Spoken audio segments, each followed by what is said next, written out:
जय हिंद दोस्तों, मैं नईम शर्मा आप सभी का स्वागत करता हूँ। आशा करता हूँ आप सब एकदम अच्छे हैं, एकदम बेहतरीन हैं। एक बार सारे प्यारे दोस्त बताएँगे आप सब कैसे हैं? उम्मीद करेंगे एकदम अच्छे होंगे, एकदम बेहतरीन होंगे। और दोस्त हमने कल पढ़ना शुरू किया था अलंकार को, ठीक है? अलंकार जिसका एग्ज़ाम में बहुत महत्वपूर्ण रोल होता है कि कम से कम आपको एक प्रश्न तो मिलना तय ही होता है और बहुत आसान से शब्दों में। अक्सर तो वो अनुप्रास के ही उदाहरण देता है, ठीक है? कई बार यमक के उदाहरण देता है और उसके बाद में जैसे-जैसे आपका अलंकार बढ़ते हैं तो उनसे प्रश्न पूछने की संभावना भी कम होती है और पूछता सच में भी कम ही है, ठीक है? तो हम अलंकार के आज पार्ट 2 को पढ़ने वाले हैं। जैसा मैंने बताया था आप सबकी सहमति से कि कल इसको हम टाइप करके पढ़ेंगे, ठीक है? आपको लिखने का पूरा मौका दिया जाएगा। ऐसा नहीं हम फटाफट से करके भाग जाएँगे। जब आप लिख लेंगे तभी अगली स्लाइड पर हम चलेंगे। तो कल क्या-क्या पढ़ चुके थे एक बार थम्स अप करके मुझे बताएँ? मैंने आपको बताया था कि भई अलंकार क्या होता है? काव्य का आभूषण होता है, अलंकार के 2 अर्थ होते हैं, शब्द अलंकार, अर्थ अलंकार, यानी अर्थ अलंकार और हम उभय अलंकार को उसमें काउंट नहीं करते हैं। ठीक है? फिर हम आपका पढ़ने लगे थे किसको? हम पढ़ने लगे थे आपका शब्द अलंकारों को, शब्द अलंकारों में अनुप्रास हमको पढ़ना था, तो हम पढ़ चुके थे। अनुप्रास के भेद भी हम पढ़ चुके थे। फिर हमने यमक अलंकार को पढ़ा और आज हमारी बात कहाँ से शुरू होगी? श्लेष अलंकार से शुरू होगी, ठीक है? बोलेंगे भी फटाफट से। रोहित भाई बहुत थैंक यू, आगे बढ़ेंगे। आज हम पढ़ने वाले हैं किसको? श्लेष अलंकार, ठीक है? श्लेष अलंकार, बहुत ध्यान से देखना।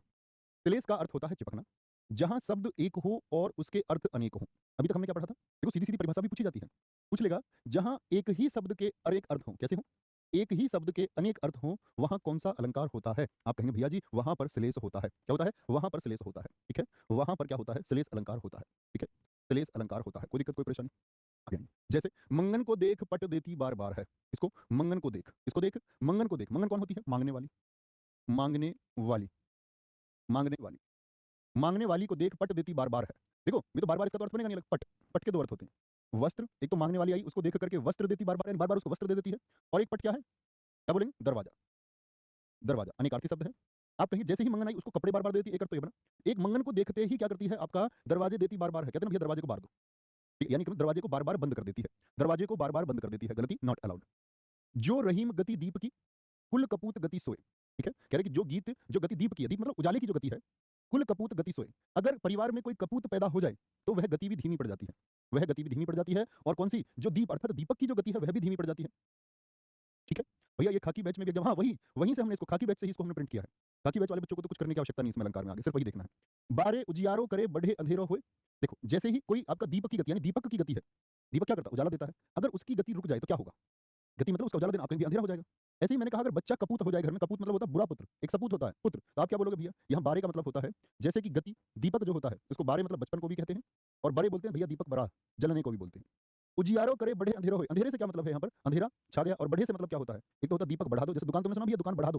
ये बारे तो चलना होता है, बढ़े होता है बढ़ना, बुझना। क्या बोलोगे? बुझना और बड़े होना। तो अगर कोई कपूत है, तो बड़े होने पर क्या होगा भैया? घर की बर्बादी होगी। ऐसे ही दीपक के बड़े होने पर क्या होगा? बड़े से मतलब बुझने पर उसके अंधेरा हो जाएगा, दोनों ही चीज़ों पर अंधेरा हो जाता है। ठीक है? नहीं बात कर सकते मोनू प्लीज़ कमेंट ना करें, ना अपना फ़ोन नंबर लिखें। सारे बच्चे बहुत कन्फ्यूज़न आपके कन्फ्यूज़न के लिए आरडब्ल्यू टीम को छोड़ती नहीं। नोटिफ़िकेशन फॉर्म भरने से लेकर के फॉर्म भरने की सारी चीज़ें, सब कुछ आपको बताया जाता है। ठीक है? आगे। प्रियतम बतला दो मेरा लाल कहाँ है? प्रियतम बतला दो मेरा लाल कहाँ है? तो प्रियतम बतला दो मेरा लाल, ढूँढ रही है 2 चीज़ों को। एक तो लाल होता है बच्चा, अपने बच्चे को ढूँढ रही है, एक अर्थ तो ये निकलता है इसका और एक लाल होता है रत्न। रत्न का मतलब आभूषण, गोल्ड, डायमंड, ठीक है? किसी भी प्रकार के आभूषण। बोलेंगे भाई कोई दिक्कत? हाँ, गगन प्रताप सिंह जी एकदम ठीक किया है। देखा करो, श्योर किया करो, कुछ भी ना लिखें। वो एकदम ठीक किया हमने, प्रत्यनुप्रास के उदाहरण होते हैं। बिल्कुल ठीक किया है हमने। बोलेंगे भाई कोई दिक्कत, कोई परेशानी? तो बोलेंगे प्रियतम बतला दो मेरा लाल कहाँ है? बच्चा और रतन। बच्चा और रतन, तो क्या बोलेंगे? लाल रतन हो गया। अब ऐसे थोड़ी बोलेंगे लाल रंग हो गया, मेरा लाल कहाँ है? तो रंग से भी हम कर सकते हैं इसको। रंग को पूछ रही हो मेरा लाल कहाँ है? हरे रंग से काम कर रही थी, पूछ रही है मेरा लाल कहाँ है? सुब्रन को ढूंढत फिरत कवि व्यभिचारी चोर। सुब्रन, सुब्रन होता है आपका सोना, गोल्ड। कौन ढूंढता रहता है गोल्ड को? चोर, चोर। कवि, कवि के लिए स्वर्ण क्या है आपका? बोलो अच्छे शब्द। जो अच्छे शब्दों का चुनाव वो कर लेगा वही उसके लिए क्या होते हैं? स्वर्ण होते हैं। और व्यभिचारी, व्यभिचारी के लिए क्या होता है? रूप रंग, जो गली नुक्कड़ों के कोनों पर खड़े रहते हैं। इनको सुंदर रूप ही क्या है? स्वर्ण है। ये उस सुंदर रूप को ही ताकते रहते हैं। ये उस सुंदर रूप को ही ताकते रहते हैं। बोलेंगे भाई बहुत बढ़िया, बहुत शानदार। काजल सिंह जी वेरी गुड, बहुत शानदार। कोई दिक्कत, कोई परेशानी? श्लेष अलंकार का अर्थ होता है चिपकना, जहाँ शब्द एक हो और उसके अर्थ अनेक हो। तो सबसे कम एग्जाम में पूछा भी जाता है, क्योंकि बच्चे को एकदम से एट इंस्टेंट पता करना मुश्किल होता है, लेकिन ये 4 उदाहरण हैं जो बार-बार पूछे जाते हैं। लिख चुके हो भैया एक बार थम्स अप कर दें?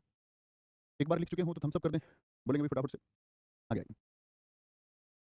Very good. हाँ, परिभाषा बहुत इंपॉर्टेंट है ऐसे की। पूछेगा जहाँ एक ही अर्थ हो, एक शब्द के अनेक अर्थ हो, वहाँ कौन-सा अलंकार होता है? आगे आइए। बीप सा अलंकार, ये कौन-सा अलंकार है हमारा? ये हम पढ़ रहे हैं दोस्त आपका शब्द अलंकार और शब्दालंकार में आपका ये 4th है। 4 हम पढ़ चुके हैं अब तक कौन-कौन से? श्लेष, यमक, अनुप्रास और वीपसा। ये कौन-सा है? ये चौथा है। जब अत्यंत आदर के साथ में शब्दों की पुनरावृत्ति हो, बहुत आसान सी परिभाषा। जब अत्यंत आदर के साथ मतलब बहुत सॉफ्टनेस के साथ में, बहुत कोमल तरीके से शब्दों की जब आवृत्ति हो। सर अगर हम बात करें शब्द क्या लिखा है इन्होंने देखा ऊपर? शब्द अलंकार, ठीक है। पूछ रहा है बच्चा शब्द अलंकार क्या सिर्फ 5 ही होते हैं? मैंने आपको कल भी बताया शब्द अलंकार मुख्यतः 5 होते हैं। बहुत-बहुत से लेखकों के अनुसार इनकी संख्या 7, किसी के अनुसार इनकी संख्या 8, किसी के अनुसार इनकी संख्या 6 भी मानिए। आपसे परीक्षा में पूछेगा 5 लेके आएँ, ठीक है। जब अत्यंत आदर के साथ में शब्दों की पुनरावृत्ति हो, जैसे हरे हरे, हरे हरे, राम राम, शिव शिव कहते हो क्या, मधुर मधुर मेरे दीपक जल, मधुर मधुर मेरे दीपक जल। यानी कि जब शब्द की पुनरावृत्ति, बहुत छोटी परिभाषा है, हम हमेशा से लिखते हैं, ठीक है, और छोटी परिभाषाएं ही याद रख सकते हैं आप, काम की परिभाषा। जब अत्यंत आदर के साथ में शब्दों की पुनरावृत्ति, पुनरावृत्ति किसको बोलते हैं? फ्रीक्वेंसी को, यानी एक रिपीटेशन होगा, एक एक बार बार चीजें आपका रिपीट में आएंगी, ठीक है। अब इसे उदाहरण बनाने का प्रयास करो आप कि जहां पर शब्द शब्द मधुर तरीके से रिपीट होता हो, तो एक एक आपका उदाहरण मैं आपसे पूछना चाहूंगा कि आप आए, आप बताएं। बोलेंगे जी? सर क्या सिर्फ यही उदाहरण ही आते हैं? हाँ, ज़्यादातर तो यही आते हैं, लेकिन इनसे अलग भी देगा। तो ऐसा नहीं है कि मैं उसके लिए ज़िम्मेदार नहीं हूँ। हज़ारों उदाहरण हो सकते हैं एक अलंकार के। कुछ भी दे सकता है, आपको सेंस पहचानना है कि आपको क्लास में क्या सिखाया गया। एलिमिनेट करना पड़ता है। अच्छा, यमक के लिए तो 2 शब्द होने चाहिए, दोनों का अर्थ अलग-अलग होना चाहिए, यमक नहीं हो सकता। अनुप्रास में वर्ण की आवृत्ति होनी चाहिए, अनुप्रास नहीं हो सकता। कई बार आपको एलिमिनेशन का प्रयोग करना पड़ेगा। जब कठिन आपका पंक्ति आ जाए या शब्द आ जाए। ठीक है सुधीर यादव जी? लिखिए भैया, रिपीट करें सारे दोस्तों से। सारे दोस्त उम्मीद करेंगे। तो क्या बोलेंगे भैया? राधे, राधे, राधे, राधे। ठीक है? राधे, राधे हो जाएगा। राधे, राधे लिखेंगे जी। बहुत सारे दोस्तों ने लिखा राधे, राधे। मधुर तरीके से हम बोलते हैं, धीरे-धीरे बोल कोई सुन ना ले, ये भी ठीक है। ये बहुत अच्छा है। राधे, राधे कहते हो क्या? बहुत सही, बहुत शानदार। बोलेंगे मधुर तरीके से, यहाँ क्या आएगी? मधुरता आएगी। मधुरता का मतलब होता है यहाँ पर ईश्वर के नाम आएंगे। कौन सा? ईश्वर के नाम को पुकारा जाएगा, या उसमें देखिएगा मधुर तरीके से मतलब मधुर ही शब्द कोई होगा। ठीक है? मधुर ही शब्द कोई होगा। हर हर आएगा, हर हर। हर हर ईश्वर के नाम पर हर हर रिपीट हो गया, हर हर महादेव। तो ये क्या होगा आपका? हर हर महादेव। तो आप कहेंगे भैया ये वीप्सा अलंकार होगा। क्या होगा? वीप्सा अलंकार होगा। कोई दिक्कत, कोई परेशानी? वक्रोक्ति अलंकार ये 5वां और हमारा शब्द अलंकार का अंतिम अलंकार है। 5वां। ठीक है? देखना सुनना। जब वक्ता, वक्ता कौन होता है? ऑरेटर, बोलने वाला, जो बोलता है। जब वक्ता की बात को श्रोता उल्टा समझ ले, अर्थात कोई अन्य अर्थ निकाल ले। वक्ता मतलब बोलने वाला, और श्रोता कौन होता है दोस्त? लिसनर, सुनने वाला। सुनने वाला, सुनने वाला। और वक्ता क्या होगा आपका? बोलने वाला, बोलने वाला, बोलने वाला। यानी कि जब बोलने वाले की बात को सुनने वाला उल्टा समझ ले, अर्थात कोई अन्य अर्थ निकाल ले। वो कहना चाह रहा था कुछ और, बिल्कुल ठीक लिखा था प्रेम कृष्णा जी, प्रेम सिंह सॉरी, हरे कृष्णा नारायण नारायण, बहुत बढ़िया। ठीक है? देखो, कौन तुम? कौन तुम? मैं घनश्याम। किसी ने पूछा अंदर से, दरवाजे बंद थे, दरवाजे बंद थे, ऐसे समझे बाथरूम से पूछ लिया या कमरे से पूछ लिया। मैं घनश्याम, गेट से उसने बोला। तो घनश्याम मतलब वो तो खुद को बता रहे हैं कौन? घनश्याम कौन? वो तो बोल रहे हैं अपने आप को कृष्ण। कृष्ण, ये कोई व्यक्ति हो सकता है घनश्याम नाम का। अब घन माने क्या होता है? बादल, और श्याम माने काले। इसी का अर्थ सुन लिया सोचने वाले ने, क्या? काले बादल। तो क्या बोल दिया? तो बरसों कित जाए, यहाँ क्या करते हो? यहाँ तुम्हारा क्या काम है? कहीं जाके बरस जाओ अगर तुम घनश्याम हो तो। मतलब उसको क्या समझ लिया? कृष्ण की जगह उसको समझ लिया काले बादल। घन माने बादल और श्याम माने काले, काले बादल। ठीक है? अच्छा जी। कौन द्वार पर? पूछा प्रश्न। उसने कहा राधे मैं हरि। हरि मतलब भगवान कृष्ण। राधे मैं हरि। अब उन्होंने हरि क्या समझा? क्या वानर का यहाँ काम? हरि आप लोग जानेंगे अनेकार्थक शब्द में वानर को भी कहते हैं। तो उन्होंने हरि को क्या समझ लिया है? कृष्ण जी को समझ लिया है बंदर। उनका फिर बंदर का यहाँ क्या काम? बंदर जाओ बगीचे में मजे करो।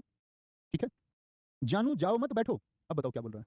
अब इसमें अल्पविराम नहीं है कहीं। एक तो कह रहा जानू जाओ मत बैठो, एक तो अर्थ ही निकल गया। उसने तो बोला था जानू जाओ मत बैठो। जानू ने क्या सोच लिया? वो क्या सोच कह रहे हैं जी? जानू जाओ मत बैठो। अपने तरीके से उसने, लिसनर ने अपने तरीके से सुन लिया। आप जाइए तो, एक तो कह रहा आप जाइए तो, उसने सोचा आप जाइए तो मतलब आप जाके दिखाइए।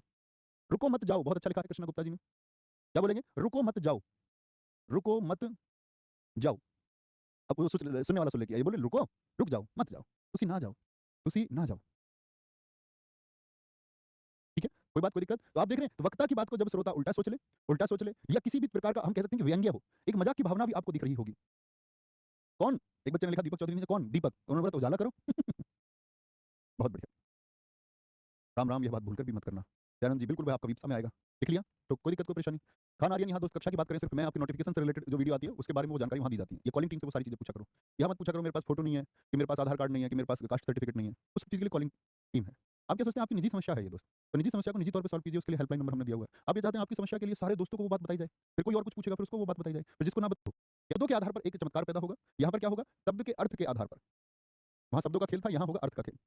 शब्द के अर्थ के आधार पर, इसके आधार पर, अर्थ के आधार पर, आधार पर चमत्कार, जिसमें सबसे पहला आएगा उपमा अलंकार। और इसी पर निर्भर करेंगे कई अलंकार, तो बहुत ध्यान से, जब तक नहीं समझ जाए तब तक आगे नहीं बढ़ेंगे। ठीक है? उपमा अलंकार, उपमा का अर्थ होता है, इस पर नंबर डालते चलिएगा, नंबर 1। उपमा का अर्थ होता है तुलना, यानी कि कोई कंपैरिजन किया जाएगा। उपमा के 4 अंग होते हैं, यानी जब उपमा अलंकार की बात आएगी तो 4 अंग होंगे। ठीक है?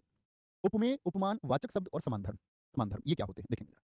उपमेय, उपमान, वाचक शब्द, जिसकी तुलना होगी, जिसकी तुलना होगी। ठीक है? जैसे मैं एक वाक्य लिखूंगा यहाँ पर, जैसे मैं एक वाक्य लिख रहा हूँ यहाँ पर, झील सी गहरी आंखें, झील सी, झील सी गहरी आंखें, क्या तारीफ करूं मैं उनकी। झील सी गहरी आंखें, यहाँ समझना मेरी बात को। मैंने बोला जब हम उपमा अलंकार को पढ़ेंगे तो उसमें एक होगा उपमेय, जिसकी तुलना हो। आप मुझे बता सकते हैं झील सी गहरी आंखें, कोई राज है इनमें गहरा? तो क्या बोलेंगे भैया? इसमें किसकी तुलना की गई है और किससे की गई है? उपमान होगा जिससे तुलना होगी, जिसकी तुलना होगी और जिससे तुलना होगी। क्या आप मुझे ढूंढ के बता सकते हैं? वो सामने मैंने लिखा झील सी गहरी आंखें, उसमें उपमेय क्या है? सारे दोस्तों से मैं पूछना चाहूंगा, सारे दोस्तों से। तो क्या बोलेंगे आप बताएं एक बार। आप कहेंगे भैया जिसका कंपैरिजन हो, तो कंपैरिजन किसका किया जा रहा है? आंखों का, छोटी वस्तु का बड़ी सुंदर प्राकृतिक चीजों से ही क्या होता है? आपका प्राकृतिक चीजों से ही तुलना होती है। आंखों की तुलना की जा रही है, तो आंख क्या है? आपका उपमेय है, आइज। जिससे तुलना हो, आंखों की तुलना किससे की जा रही है? झील सी है आंखें, झील सी। तो जिससे तुलना हो वो लीक, लेक है, लेक, झील, झील। सारे दोस्तों ने लिखा आंख, किसी किसी बच्चे ने लिखा झील। बच्चा आंख की तुलना होगी किससे? किसी बड़ी प्राकृतिक चीज से। आंखें सारे दोस्तों ने लिखा, किसी किसी बच्चे ने झील लिखा। भाई झील, झील की तुलना आंखों से कर दोगे क्या किसी की? जैसे मैं बोलूं चांद सा सुंदर चेहरा, तो चांद की तुलना क्या चेहरे से कर दो? करेंगे वो भी हम, एक अलंकार में वह भी हम करेंगे, अभी आगे आप पढ़ेंगे। वाचक शब्द कौन से होते हैं? वाचक शब्द होते हैं सा, से, सी, जैसे, सरिस, सम, समान। ये दर्शाता है कि उसके जैसा, सा, से, सा। तो यहाँ पर बताइए कौन सा हो गया वाचक शब्द? वाचक शब्द